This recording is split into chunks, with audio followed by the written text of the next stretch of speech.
Hello viewers, and welcome to another edition of Dialogue with Donna, where I am joined by my colleague, the Honorable Terrence Deyalsingh, Minister of Health.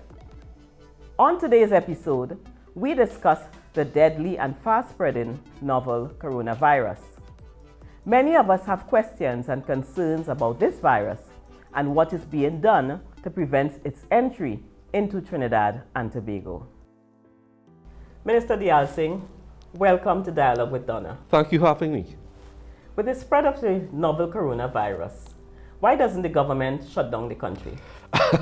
Shutting down the country will be a totally inappropriate action.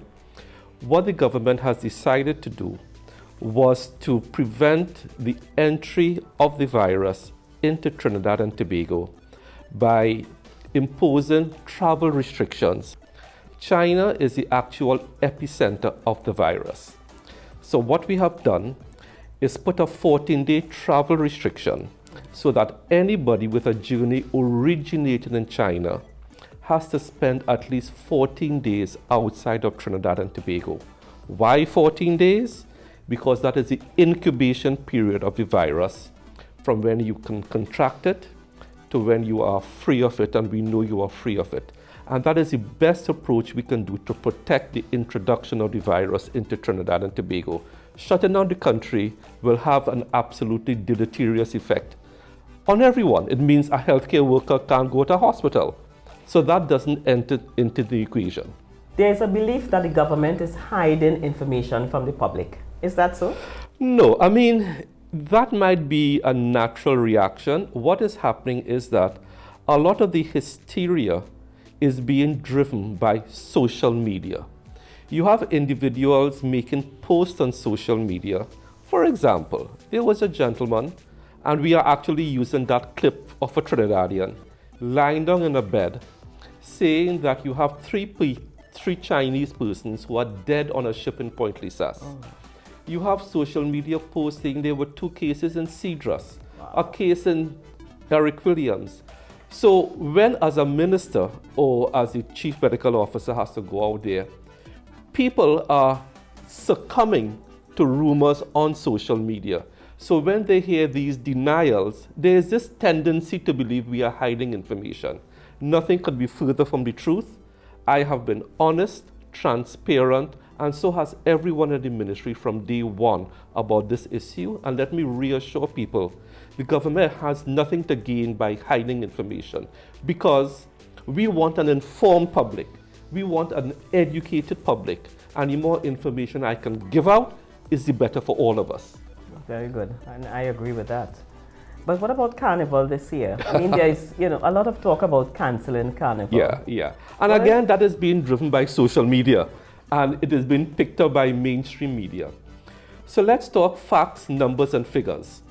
For a Minister of Health to recommend to a cabinet that any major event be cancelled, it has to be based on statistics. It has to be based on fact. What we do is that we collect data on a weekly basis on a number of ailments. So relating to viruses in general or coronavirus in particular, we will have our baseline numbers as to what are the incidences of respiratory disease in Trinidad and Tobago. We will know from data coming in from hospitals, we have X number of people coming down with pneumonias or respiratory diseases. That's your baseline. Only if we see something significantly higher, that these baseline figures are going up rapidly, that will be the first cue to investigate why it is going up, what is it due to, in what population, the elderly, the children, and only then would you have an inkling that something is happening. There has been absolutely no change in the numbers to even suggest to us that we even need to even remotely consider that. So that is why it doesn't enter into the equation. Okay, so then clearly the ministry has a plan. Yes, we have a plan. Okay, great. But is the novel coronavirus a death sentence? No, it is not. And again, So let's put facts and figures on the table. The novel coronavirus is a cousin to SARS, severe acute respiratory syndrome, which developed in 2002 in China. It's a cousin to SARS. SARS had a mortality rate of about 10%. That is, for every 100 people who got SARS, 10 will die. The mortality rate for the novel coronavirus right now, as we stand, is 2.4%. So the mortality rate is less than 1/3 of that of SARS. Ebola has a mortality rate of 70, 80, 90%. The regular influenza has already killed 10,000 people in the United States this year alone. No one in the United States has died from the novel coronavirus. So I need to put these figures and facts into the public domain so we are well aware that whilst 2.4% of people who get the novel coronavirus are dying, it is significantly less than what happened with SARS. It is significantly less of what happens every year with influenza.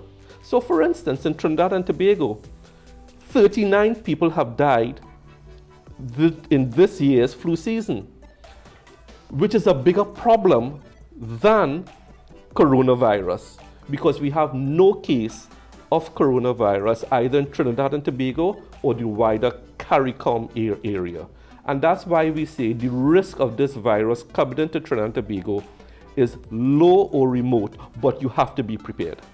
But this is very informative information. Yeah. But then there's so much false information out there. Yes. How do you all intend to deal with this? Well, we have already launched a multimedia campaign. I have actually heard the ads on 2 radio stations. We are in the newspapers yesterday, today. We have a social media response.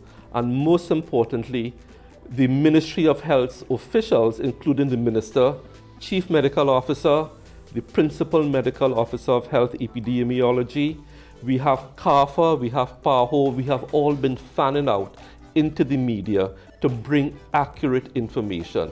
You can only beat social media and disinformation by giving out accurate information, and we've been doing that. Correct. But I want to go back to the restrictions. Yeah, sure. How long do you think these restrictions would last? We have to see how the epidemiology plays itself out. And to use a layman's term, we have to see how the virus will burn itself out. It is only when we get that type of information that the epidemiology profile seems to be on the wane, then we could even consider going to cabinet with a position. But as of now, the travel restriction says, and as of now, no one can give a date. No country in the world can say, we will lift these travel restrictions by X, Y, and Z date. It is still too early. All the information isn't in as yet. Are nationals being turned back at ports of entry? No, nationals cannot be turned away from their home country. What we are doing is that we are advising nationals in China to do several things. One, if you are asymptomatic, that is, you don't think you have the virus, the best place for you to be is in China. Why? Because to get onto an airplane where you are confined with people who may have the virus poses a greater risk to your health. If you are symptomatic, that is, you have the disease, then the best place for you to be is in China seeking medical care. The Chinese embassy has reached out to the Ministry of Foreign Affairs, and they will provide all supportive medication, whatever, to nationals of Trinidad and Tobago in China. Now, I know this is going to be difficult. It is very easy for you and I to sit down here in the comfort of a room in Trinidad and Tobago. But it is very difficult for nationals of Trinidad and Tobago to be told this, but it's in their own best interest and their best health interest to stay where they are. But in case a couple wants to come back, they will be allowed entry into Trinidad and Tobago, but they will be put under self-isolation. Okay. I'm happy to hear this because a friend of mine, Yes. whose daughter is in China, and she reached out to me. Mm-hmm.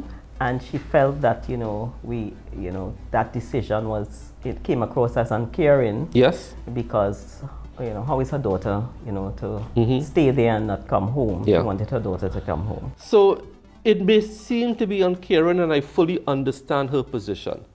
But as I said, the flip side is this: if you don't have the disease and you're in China, why put yourself deliberately in danger by going to an airport where you have thousands of people, by going to an aircraft where you are stuck for 48 hours with someone who may have it, and you increase your chances? So I know these are difficult decisions. I know we can dissect it, but the government took a decision in the best interest of all concerned, including our residents in Trinidad and Tobago. But if one or two want to come back, we cannot prevent them, but they will be cared for here. Okay, good. Because that brings us to immigration. Yes. That brings us to the point of entry at the airport and see what happens. Are they trained enough to deal with the situation? So immigration has always been trained to deal with public health concerns, going back to the days of Ebola and so on. We have been sensitizing immigration since about 2 weeks ago. We have been giving them all the PPE. Port Health is talking to them. The Office of the Chief Medical Officer is talking to the Chief Immigration Officer. So Port Health at both airports and both seaports have been well trained, well drilled.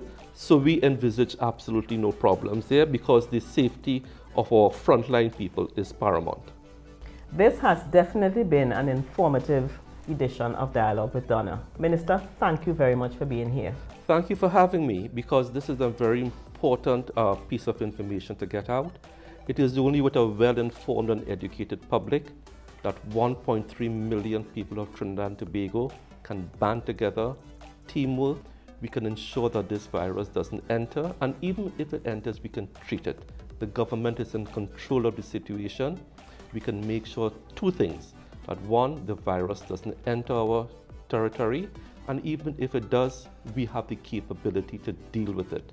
The last message is that the government is fully in control of the situation, and I thank you for the opportunity today. You're welcome. For more information, you can visit the Ministry of Health, Trinidad and Tobago on Facebook, Instagram, and Twitter.